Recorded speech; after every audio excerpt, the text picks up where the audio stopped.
Ujjwal Nikam sir आहेत। Nikam sir, तुम्ही आजच्या कार्यक्रमामध्ये सहभागी झालेला आहात। उद्या देशाचा स्वातंत्र्य दिन साजरा होतोय, पंतप्रधान देशाला संबोधित करतील।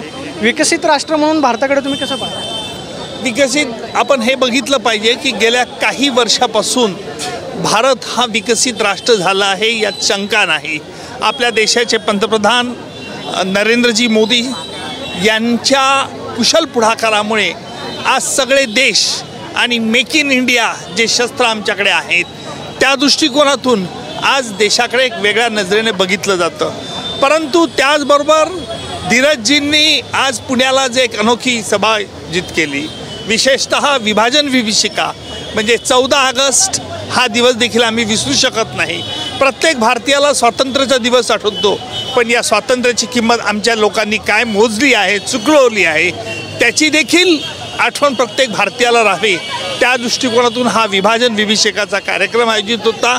आम्ही आमच्या सर्व देशबांधवांना जे धारार्थी पडले आज 14 ऑगस्ट रोजी त्यांना आम्ही नमन करतो। फाळणीच्या दिवशी दोन देश वेगळे झाले, म्हणजे भारत आणि पाकिस्तान वेगळा झाला, त्याच्या झळा भारतीयांना सोसाव्या लागल्या। याला जबाबदार नक्की कोण होतं, किंवा जी फाळणी झाली ती समाधानकारक नाही आहे का? आजचा जो भारत आहे किंवा इतर जे दोन राष्ट्र झालेली आहेत, लक्षात घ्या, फाळणी ज्या उद्देशाने करण्यात आली त्यावेळेला जे काही या देशावरचं नेतृत्व होतं त्यांनी कशामुळे ही फाळणी करायला लावली हा मूलभूत प्रश्न आहे।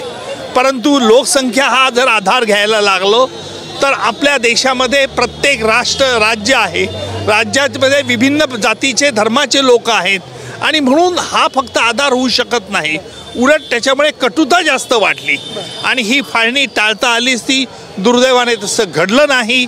परंतु खात्री आहे की पुन्हा एकदा आपण महाभारताचं एक स्वप्न साकारूया। पंतप्रधान नरेंद्र मोदी हे स्वप्न साकार करतील का? कारण आतापर्यंतच्या पंतप्रधानांना ते जमलं नाही। तुम्ही असं म्हणताय की अखंड भारताचं स्वप्न, मग त्याच्यामध्ये इतर काही राष्ट्र सुद्धा आपल्याला घ्यावे। लक्षात घ्या, ऑपरेशन सिंदूरने आपण दाखवून दिलंय की आपलं सरकार हे फक्त फायलीमध्ये नाही तर प्रत्यक्ष कर्तव्यावरती आणि कामावरती लक्ष देत आहे आणि त्याचा परिणाम असा झाला आहे की ऑपरेशन सिंदूर नंतर कोणत्याही जगातील राष्ट्राने भारताची नालस्ती किंवा निंदा केली नाही। याला कारणच असं आहे की आम्हाला हे माहिती आहे की आमच्यावरती अन्याय झाला तर तो आम्ही कदापि सहन करणार नाही, वेचून मारू, ठोसून मारू। एक शेवटचा प्रश्न, उद्या लोकशाहीचा उत्सव साजरा होतोय, मात्र देशातले विरोधी पक्ष लोकशाहीच्या नावानं बरीच टीका तुमच्यावरती करताय की देशातली लोकशाही संकटामध्ये आलेली आहे। विशेषतः केंद्रीय निवडणूक आयोगाच्या निर्णयावरती टीका केली जाते। राहुल गांधींनी जी पत्रकार परिषद घेतली, तुम्हाला असं वाटतं का खरंच लोकशाही संकटात? आपण अजिबात लोकशाही संकटात नाही। राहुल गांधींच्या बाबतीत सर्वोच्च न्यायालय काय म्हणालं आहे, सर्वोच्च न्यायालय निकालपत्रात काय केलं आहे त्याचा देखील आपण प्रसारमाध्यमांनी अभ्यास केला तर लक्षात येईल की सर्वोच्च न्यायालयाचे देखील काय मत झालेलं आहे। धन्यवाद।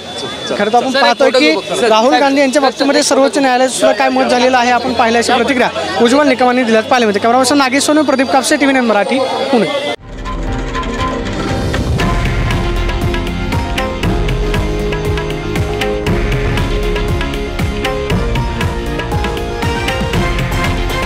हे आहे देशातील नंबर 1 न्यूज नेटवर्क आणि आपण पाहत आहात TV9 मराठी, एकमेव।